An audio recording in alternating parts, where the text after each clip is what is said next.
Ready? Okay.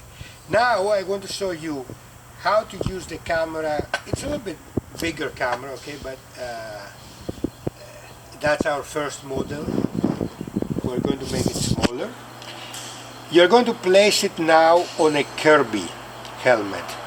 Right now it's important that you can pass a hand under the Kirby helmet, and you see that these rings here, these retainer rings, are for lights.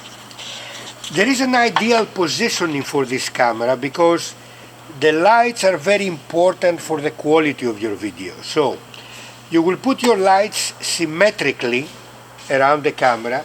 That means same distance from the camera, and preferably not directing this way, but try to direct straight as much as you can. So once you hold your light, try to hold it straight or a little bit inclined out. You can put your camera here in the front and tighten it with a retaining ring. That's one configuration. And keep in mind that this marks the top of the camera, this arrow. Now if you don't like that, then you can place the camera here as you typically do and just try to make a big ring and use another light next to the camera pointing out, okay, parallel to the camera. Then use another light here. Or you can use only one light, but this is not going to be the optimal. This is going to be your worst configuration if you use only one light here. The best is this, light. The second best, an intermediate solution I would say, is camera here with light on the side, light here. Illuminate as much as you can because that's very important. And especially if you work in big depths. And the worst case scenario is camera here, light here. This is not what we recommend, but if you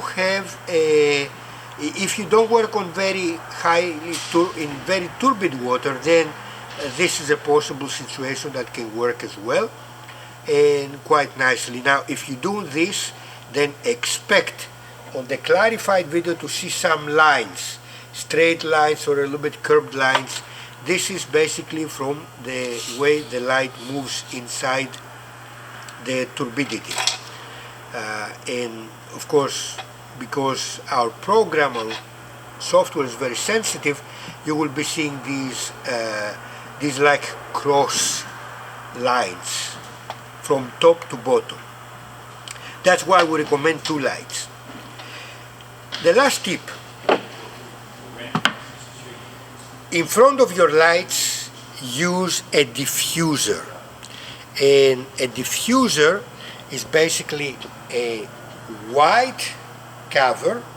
Typically as a company we send the diffusers to our clients.